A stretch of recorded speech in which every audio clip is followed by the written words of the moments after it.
Pemirsa, kita bertemu kembali di acara Politik dan Hukum pada siang hari ini. Lagi-lagi kita selalu ketemu beliaunya, yaitu Bapak Sugeng. Beliaunya adalah salah satu Ketua Umum Organisasi Advokat Pradi Pergerakan. Selamat siang Pak Sugeng. Selamat siang Ketua Umum Siap. YLI. Ya, ini antara dua ketua umum nih ya. Pertarungan antara dua ketua umum ya. Legal Indonesia. Siap. Ya.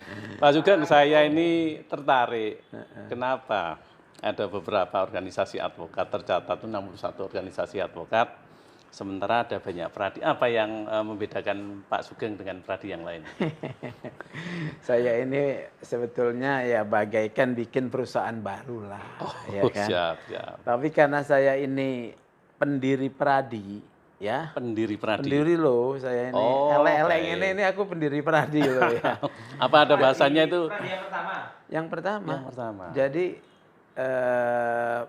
tanggal 21 Desember 2024, Ya. organisasi Peradi Perhimpunan Advokat Indonesia itu dibentuk, dideklarasikan, ya. Itu di Cipanas, ya. Oh, ya. Itu hasil pertemuan 8 organisasi advokat, ya. Jadi kita deklarasikan, ya.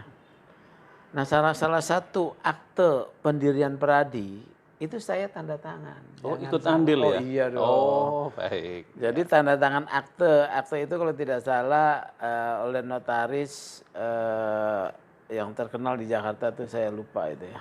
Ya. Nah, sebelum Peradi dibentuk kan saya juga ikut proses penyusunan ya dari sisi organisasi advokat itu RU Advokat tahun 2002. RU Advokat tersebut salah satu produk yang disumbangkan oleh 7 organisasi advokat waktu itu ya.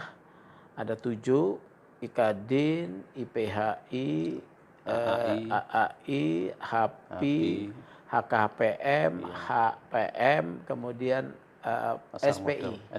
SPI itu saya sekjen ya. Kami membentuk yang namanya Kode Etik Advokat Indonesia. Kami tanda tangani 23 Mei 2002. Ya. Sehingga dengan kode etik itu maka Undang-Undang Advokat disahkan. Itu sebelum KKAI ya? Sebelum KKAI ya. Jadi kemudian ada KKAI, Komite Kerja Advokat Indonesia. Yang pertama yaitu tugasnya mengadakan ujian advokat dan juga mengawal Undang-Undang Advokat ya. KKAI periode kedua itu mempersiapkan organisasi tunggal ya. Jadi saya pelaku sejarah panjang ini.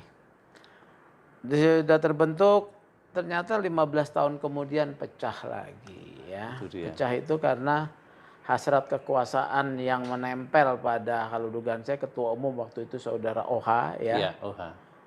Karena apa? Ketika terjadi Munas Peradi kedua ya di Makassar 27 November ya, 27 September 2015. Ya. Saudara Otto Hasibuan sebagai ketua umum itu menutup secara inkonstitusional Munas ya. Munas itu kan forum tertinggi, dia tutup. Terjadi chaos ya, singkat kata chaos terpecahlah jadi 3. Ya, yang tadi 1 jadi 3. Waktu itu ada juga kan yang Indra Sanun itu Kongres KAI ya. Iya, Kongres Advokat. Tapi kan semuanya nggak diakui oleh Mahkamah Agung, hanya Peradi. Itulah momentum hancurnya kembali organisasi advokat. Oleh karena itu saya selalu membilang ya, ini tanggung jawabnya saudara Otto Hasibuan ya.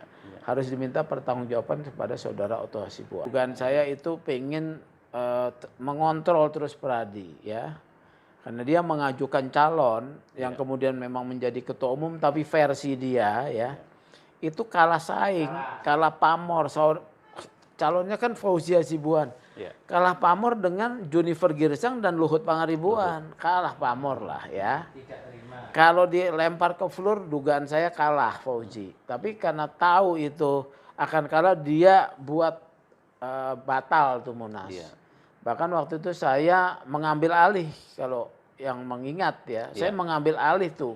Ketika chaos terjadi saya mengambil alih forum ya. Pecah 3 lah.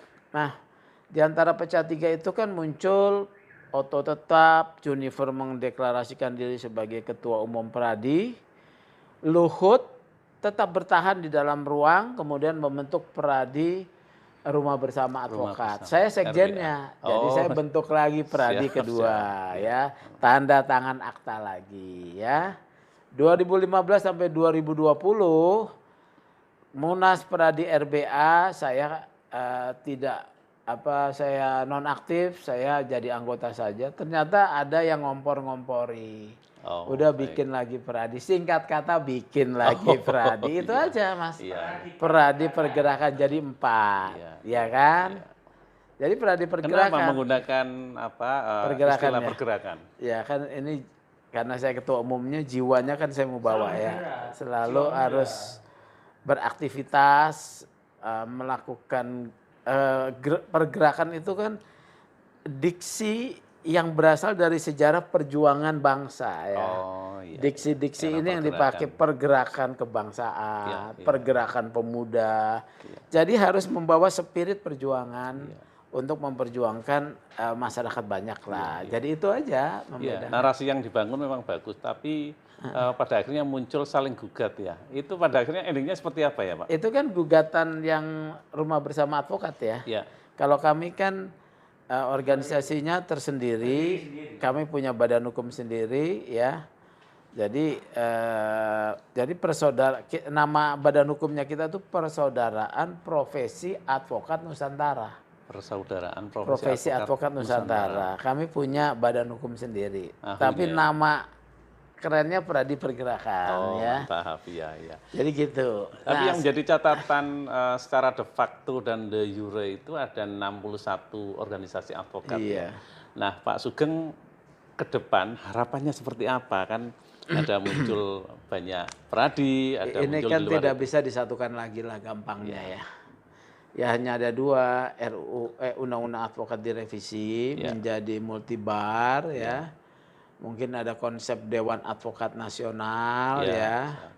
Kemudian Dewan Kehormatan Bersama ya. Konsepnya seperti itulah. Atau yang kedua, selama proses undang-undang belum direvisi, kesadaran bersama membentuk Dewan Kehormatan Bersama. Dewan Kehormatan Bersama. Lah kira-kira porsi-porsi pengaturan Dewan Kehormatan Bersama apa yang bisa? Wah, saya nggak punya ide soal itu. Itu baru ide besar saja.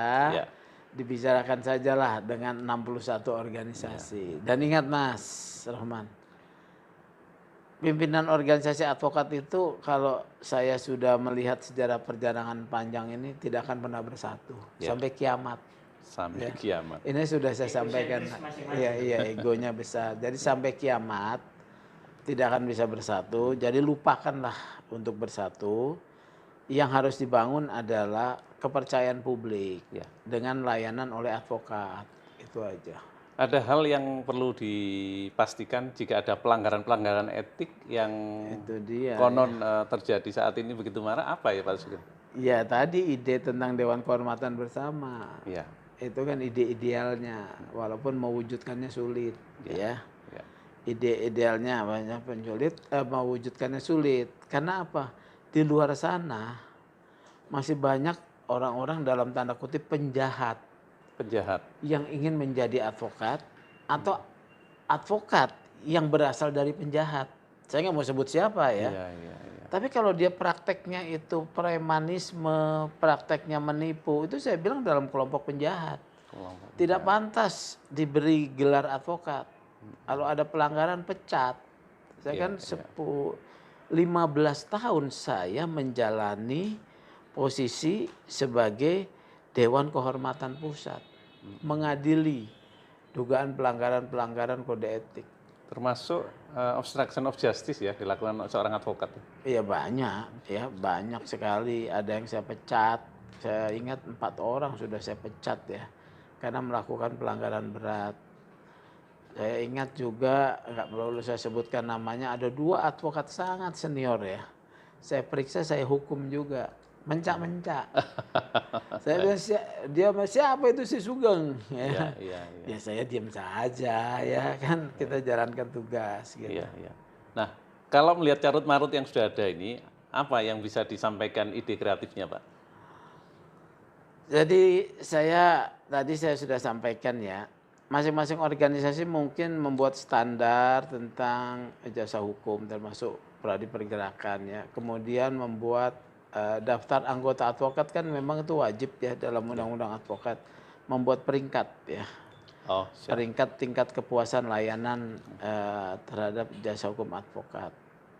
Kemudian dari sana masyarakat bisa tahu nanti bisa memilih jasa advokat yang profesional, dipercaya ya. Problem-problem dunia advokat itu banyak dikontribusi secara publik itu oleh advokat litigasi. Ya kalau advokat corporate konsultan itu kan kerjanya senyap ya. Iya. Yang advokat litigasi kan yang wah rame gitu. Rame, Nah, itu yang bergerak. harus diperbaiki. Iya, iya. Baik, sebagai tentu closing statement kira-kira apa Pak Sugeng terkait pergerakan tadi?